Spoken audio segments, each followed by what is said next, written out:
question arises, how could Yitzhak Avinu, Isaac our father, love Esav, his firstborn, when his firstborn Esav, Esau, was a very evil man? The question is, can a parent love a child? But more than that, what's the significance of Isaac, Yitzhak, loving his son Esav, Esau? Now we know very well that each of the three fathers, Abraham, Yitzhak, and Yaakov, that being Abraham, Isaac, and Jacob, each represented a certain type of midah meaning a certain characteristic. Abraham was a man of chesed, he was naturally kind. And Yitzhak was a man of gvura, a man of severity, discipline, might, justice. And the last one, that being Jacob, Yaakov, was a man of tiferet, that was a man of emet, of truth. And each one had their own test, the test that they had to do, which was opposite their nature. If you look at all the tests that was given to Abraham, he had to be cruel. And to the test that was given to Yaakov, Jacob, he had to tell lies. So what was the test of Yitzhak? The one who had gvura, the one who had might and justice as part of his particular characteristic, his nature. Now, why is that significant? You see, if a person acts according to his own nature, then basically he's letting his nature decide what he wants to do and be. But if a person is given a task by Hashem, by God, the Creator, and the Creator asks him specifically, do the opposite of your nature, then we see that the person is really doing God's will, in other words, God's ideas, in fulfilling God's particular command. That's the essence of a true servant of God. Not when you're doing what you want to do, but when God asks you to do what He wants to do. So, then what was the whole concept? If the idea is that you have to fulfill God's will, even though it's against your particular will, then you really can be called a servant of God. So, what was the test of the man called Yitzhak, our fourth father, Isaac? The test was as follows. On the day that our forefather, Abraham, passed away, Isaac's father, Abraham passed away, that was the same day that Esau gave it up, basically. He no longer wanted to be the chosen child. He went into the field and he murdered, he committed idolatry, he served idols, and he raped married women. 3 of the cardinal sins that are forbidden to do by the Torah: to do idolatry, to murder others, and to do illicit relationships. And he did all 3 in the same day.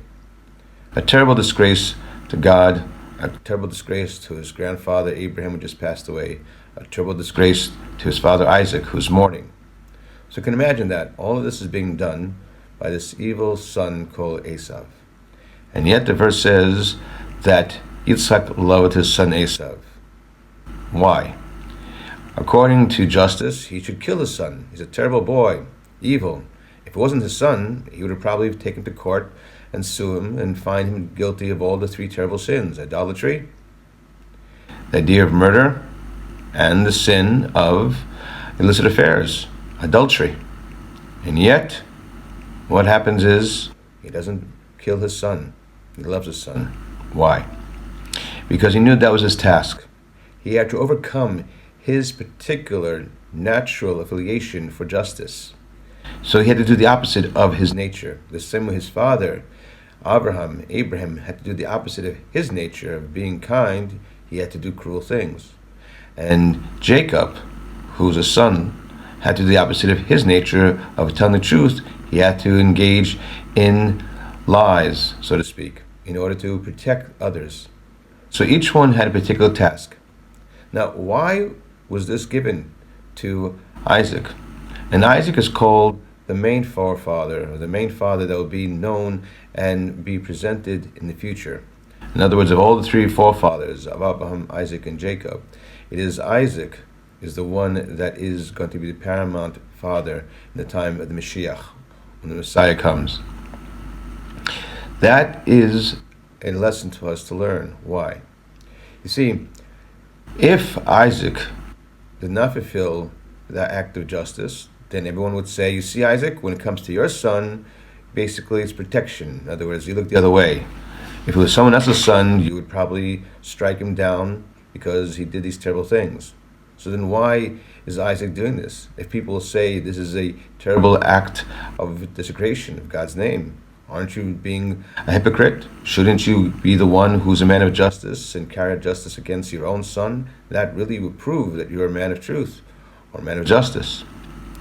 So Isaac's task was the following.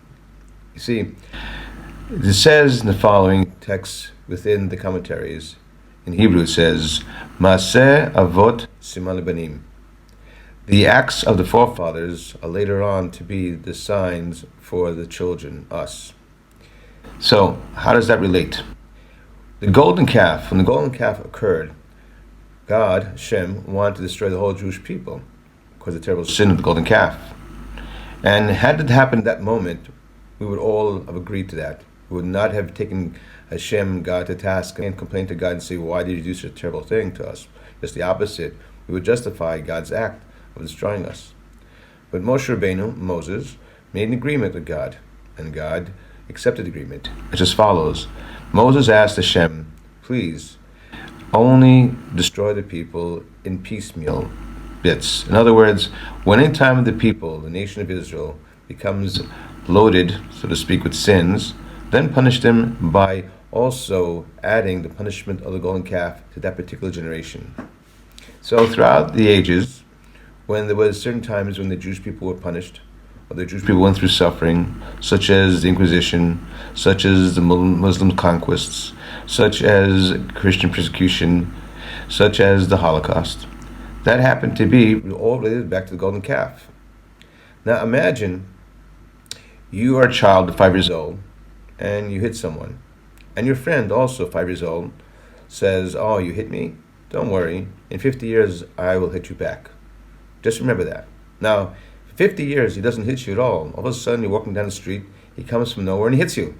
And you say, hey, what's that about? And he said, don't you remember 50 years earlier I told you I'd hit you? This thing over here. Hashem told the Jewish people through Moses, through Moshe Rabbeinu, I will seek justice for the golden calf through the generations. So we should not expect the fact that sometimes we are still being punished for that sin.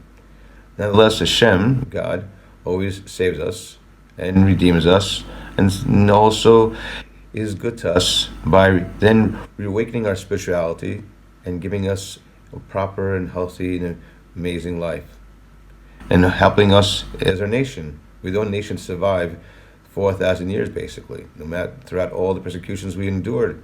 And as you see, Hashem gives the Jewish people tremendous, tremendous glory.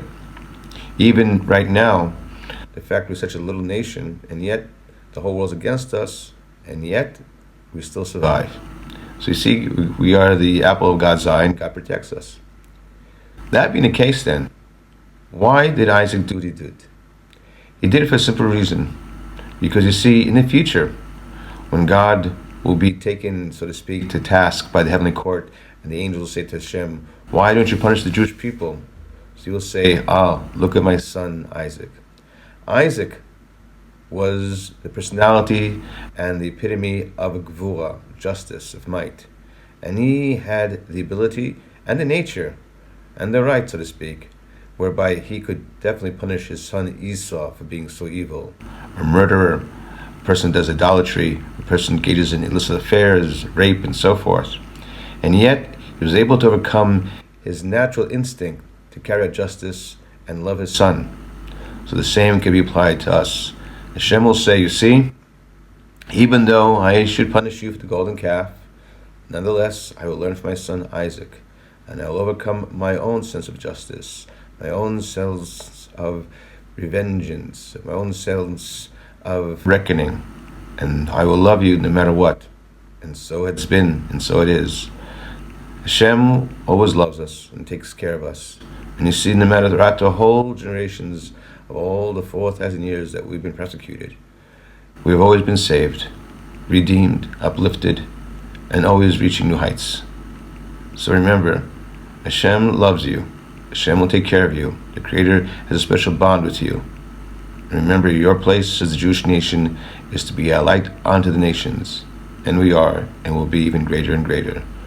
For soon Hashem will send the Mashiach, the Messiah, and the whole world will be in a world of peace and tranquility and harmony.